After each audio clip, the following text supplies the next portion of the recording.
Are you afraid of getting your child's diagnosis? Today, I'm going to give you one shift that changes everything. Hi, I'm Patrick, and this is Parenting Pivot, a show for parents of neurodivergent or special needs kids. Today, we're talking about what happens after you get the diagnosis, when the fear hits the hardest, and how one powerful shift can help you from asking, "What's wrong with my child?" to seeing who your child truly is. Our guest today is Dr. Liz Angoff, a licensed educational psychologist and school neuropsychologist who's worked with hundreds of families to turn fear and confusion into clarity and connection. She's also the author of Our Brains and the Brain Building books, which empower neurodivergent kids to understand, celebrate, and advocate for their amazing brains. Honest stories, expert guidance, the path redefined. Parenting Pivot. Welcome to the show, Dr. Liz. Thank you. Thank you for having me. Dr. Liz, what initially drew you into this field, and how did you come to focus on families? I started as a teacher, a classroom teacher. And for me, that was a lot of moving parts, small moving bodies, and a lot of emotion in the class, a lot of just kids trying to navigate this crazy world, all in their own timeline, in their own way. And it was just so much. And I was really overwhelmed. And I remember that my favorite time of the day was being able to sit down in a circle and talk about the challenges and really unpack things together. And I thought, this was in my early 20s. And I thought, if this were my job, just to talk to kids and unpack problems all day, I would be very happy. And I, moved on to do more work in education and ended up in a school psychology graduate program where I really focused on the having a collaborative approach to the work. So working with families in this collaborative way, really seeing parents as experts in their children. And I think that naturally flowed into the work that I do today, which is really working with kids as experts in themselves. I just think that it's so fascinating to be able to be there and be witness to and be a facilitator to helping families unpack what's going on for them, what's getting in the way of either just trying to live life, and for kids, what's getting in the way of meeting expectations, or what's getting in the way for them of being able to meet their own goals. When a parent first hears that there might be something different about their child, what are the most common emotional reactions that you've seen? I The focus of my practice is really on the assessment process. So when parents first call me, it's because they've been either experiencing some significant difficulty with their child at home, or somebody from the outside, a teacher or another provider, has told them something's off here. Your child needs help. We need more information. The science teacher said, I'm going to tell you, mother to mother, maybe you should get your daughter some therapy. And it was in passing while we were crossing the street. As soon as I got in my house, I immediately emailed her and I said, well, could you please elaborate, like what's going on that makes you think that I should get my daughter therapy? For some parents, the experience is actually really validating, like, oh, somebody's seeing that there's, something that's difficult. Like somehow the Parenting 101 manual isn't working for us, and maybe there's a reason for that. My first initial reaction about his diagnosis it was relieving, because now I can put a name to it, so now I can do more research. Now I can figure some things out, get some help for him. And his diagnosis is ADHD was one of them, and I have ADHD, but it's totally different when you find out you have it in your 40s as opposed to a young Black boy like 4 or 5 years old, 5 years old actually. So I think that there's something that can be really validating, but it's also really scary. I'm about to go into this process where my child might get a label, or might be on the recommendations, might put them on a different path. And so there's a lot of anxiety there of what is this going to mean? And I think the process can be really different depending on the provider that you're working with, the system that you're caught up in, how much you have to deal with insurance as part of the process, or navigating the school district. All of these systems in place are just not parent friendly. And so I think that initial step, one of the things that I really think about is that that there's this concept that feedback starts at intake. So I know that at the end of the assessment process, we're likely going to be talking about a diagnosis, or maybe we're talking about the fact that there are challenges, but there's no diagnosis, which can be equally jarring. And so I'm really thinking about that moment in my first intake call with families. In our first conversation, we are doing a lot of work to understand what would it mean to get a diagnosis. What do you already know about this diagnosis? Can we reframe that for you so that it feels like, okay, we're discovering something, we're understanding my child better, and that diagnosis is going to help us to understand them better, rather than, oh my God, does my child have something? Which is not what diagnoses are about. A diagnosis is an anchor that helps us understand what's going on for a child and what is going to drive treatment. It's going to help put us on a path that's going to support them. And helping families make that shift during the intake process, I think is big in my mind as I'm having those initial conversations, so that they start to shift in their mind that we're on a discovery process together, not kind of waiting, holding their breath for what's the decision going to be. So what would you want a parent to know in these early days, maybe even before they have like a formal diagnosis? I want them to know that there's nothing to be afraid of, and that there's a lot of misconceptions out there about what we understand about different diagnoses.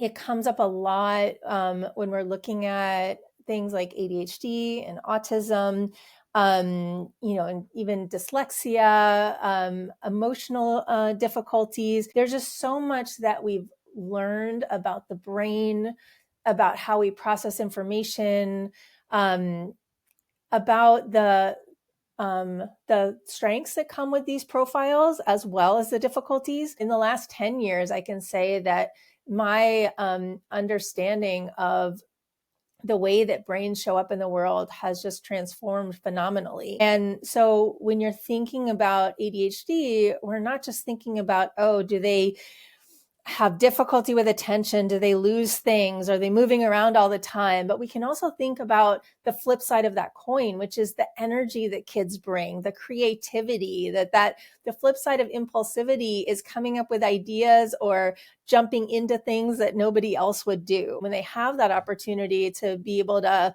be in the world as they naturally are, you get this side of them that is just phenomenal. And I think when we are unpacking a child's profile, to be able to show parents that there's these two sides of the coin, just shifting the lens for families so that there's not fear behind, does my child have something, but rather like, wow, wouldn't it be amazing if we could understand them? So you're saying talking to a professional, it's a shift.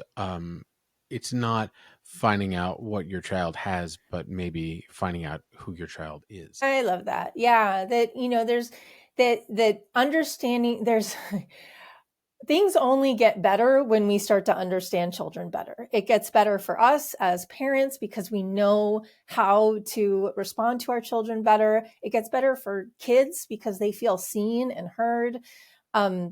Things only get better when we know what's going on. Once we do have that diagnosis, how do parents begin to process the news, especially knowing that some part of them would like to pretend that it didn't happen? Do you know? We're shifting our lens, in practice. There's still a lot of, stereotypes and outdated ideas in the world that are really hard to come up against.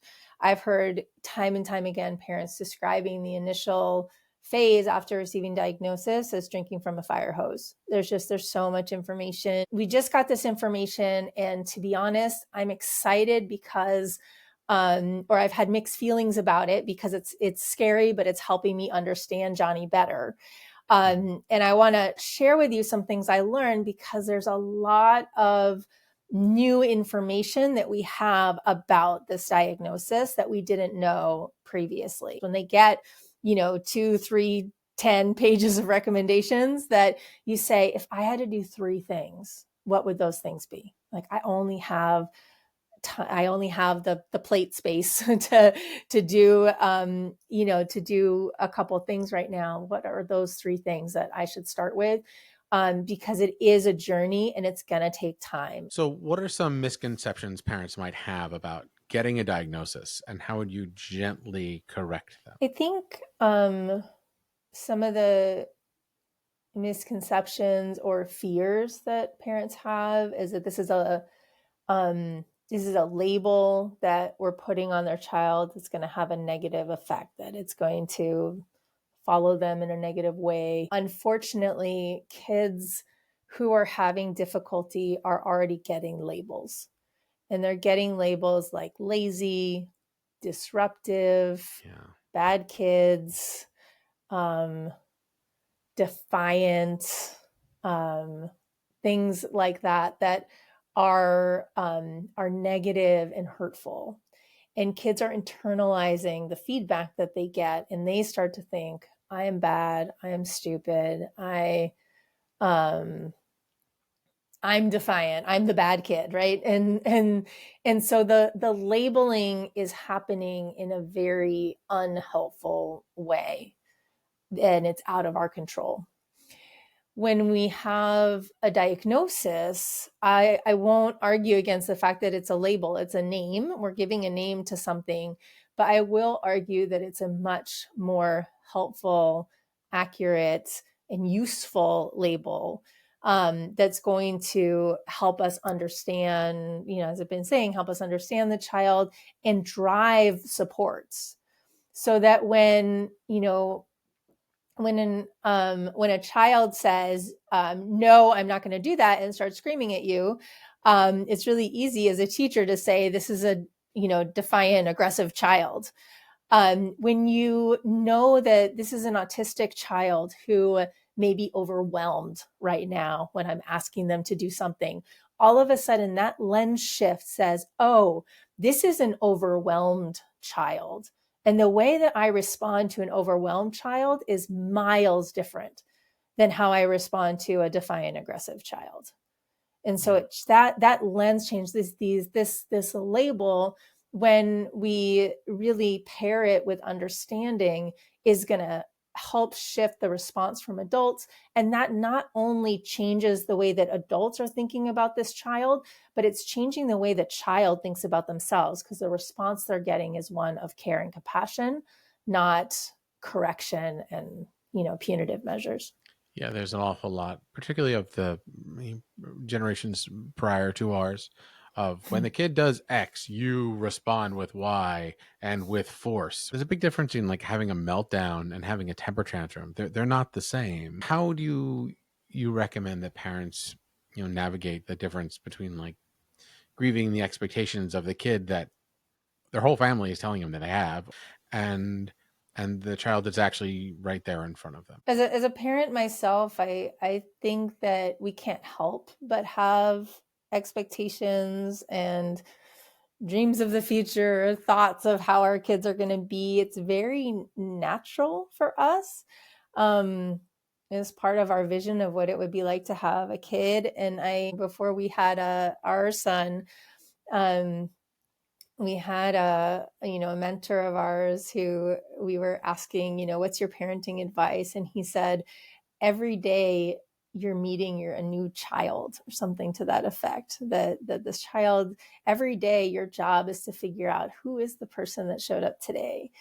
And so I think it's part of our responsibility as parents to really be in that, beginner's mind of this is a new child, and they're constantly developing and changing, and they're never the same person twice.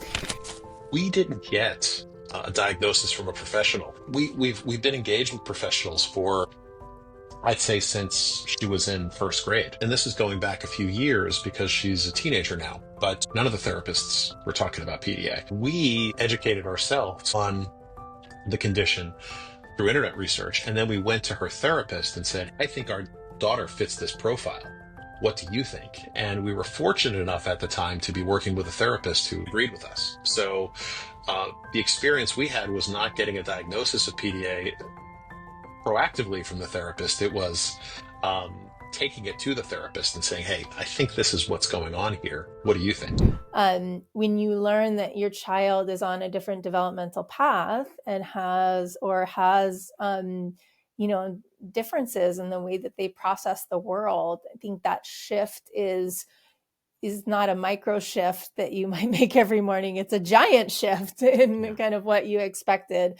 But it's part of seeing that as part of the parent journey, that this is, it's part of my job to update my model to fit the child that is in front of me. And that's going to continue to be my model. And then have compassion for yourself, that's hard. That's hard work as a parent to make that shift. And it takes time to really understand the person who's in front of you and changing. Like all these things are happening. And so I think we're constantly updating our models of who is this person in front of us. And it's just a bigger ask when we have a kid who's on a different path. What advice would you give to help parents move from that place of fear, maybe superstition or whatever, in a place of empowerment, so that they say, okay, we can go and figure this thing out together? Every parent's journey is different, and we're human too. So we need time to process and understand and figure out how we want to support our child. And I have a lot of respect for families that there are many different paths. I think there's a lot of things that we can do just to test the waters before diving into a formal evaluation. There's so many resources right now, available through whether it's, social media or just on the internet, to think about like, okay, so people are saying that my child needs an ADHD evaluation. What if I went on the How to ADHD YouTube channel and just learned about it? What if I just experiment with what it would be like to have this lens? If I start thinking about, how do I support my child's executive function? What if I read Smart But Scattered by Peg Dawson? And you don't need a diagnosis to do any of these things, but it can help you start to see what are the different parenting strategies, the kind of the stuff that exists on the edge that might be helpful, this additional support. I don't need a diagnosis to start playing around with this, but it can help give me some insight, and start from a place of, how do I support my child better? What are some of the biggest challenges that like parents face, especially after that initial diagnosis, and how can they begin to overcome them?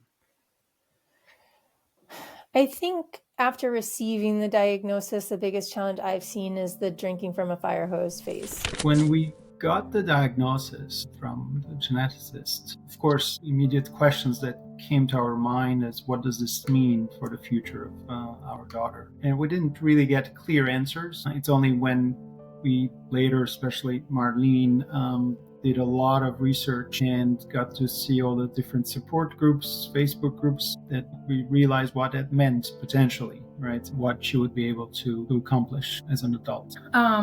What I wish we would have been told was, what does the future hold exactly? It's overwhelming, even when parents feel really positive and even excited about the diagnosis.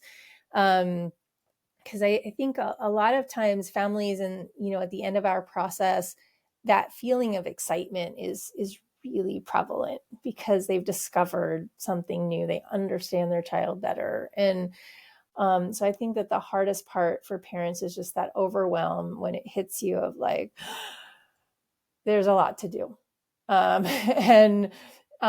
So I think my goal as a professional is really to help be really present with parents in that process and help them with the small next steps, have a process in place for checking in, to make sure that the plan we put in place is working, or even to check in and say like, okay, we did A and B, but we didn't do C, and figure out what was hard about C and what's getting in the way of C, and can we do anything to make it easier to do C, because C was really important. And kind of in that phase, to really help and validate that yeah, there's a lot to do, and it's okay to take it one step at a time. So I'm going to turn your advice around on you. So we've talked about a lot today. What are the three things? Like, what are the big takeaways? Number one is just to start getting yourself informed, that kind of dip your toe in the water. That if people are starting to recommend that your child get an evaluation, to start looking at, what these different things mean, and talk to, ask in parent groups if there are other parents out there who have kids with similar profiles. The second thing is when you're talking to your provider, whether it's the school professional or an independent provider, to really ask them to break down the process for you. Help me visualize what this is going to look like. What would it mean if we ended up with a diagnosis of X or Y? What would it mean if we didn't end up with a diagnosis of X or Y?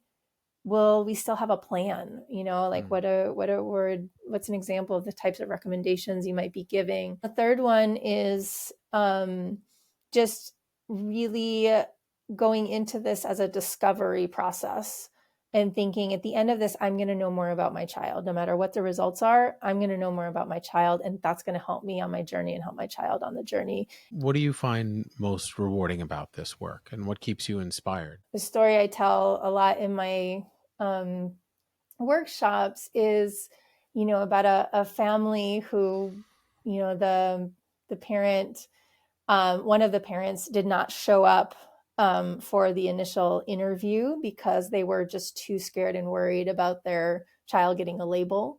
Mm-hmm. And through the process, through the child really starting to understand themselves, and starting to make those connections of, oh, this is why I get overwhelmed by too many instructions at once. And this is why I get so distracted by this other child in my class. And this is why math is such an awful experience. And the child was so excited about learning about their brain, that the parent, who was a no-show at our first meeting, actually showed up to the feedback session and then, said, Dr. Liz, as you're explaining my child and both the strengths and the challenges that come with their ADHD profile, I'm realizing that the reason I was so apprehensive is because I also have ADHD, and I have carried it around as a point of stigma for so long. And I'm realizing that I have those strengths too. And they're probably the reason that I've been so successful in my career, not in spite of my ADHD, but because of it. And so I think that through this work, the most rewarding part for me is that we're not only changing the narrative and the path for children, but we're helping adults understand themselves better as well. And we're shifting the narrative for the whole family. And it just doesn't get better than that. If you want to tell me how this conversation helped you see your child more clearly, or if you have a question for Dr. Liz, just drop it in the comments section below. If enough people ask, we'll have her on for a Q&A section on a future episode. Let's face it, though, if you've made it this far, then you're definitely a member of our tribe. So you can help us make more of this content by simply clicking the subscribe button and clicking the notification bell, because it really helps us grow. Or you can head to parentingpivot.com for updates and get some more support. Thank you for watching. You're not alone. We'll meet you there.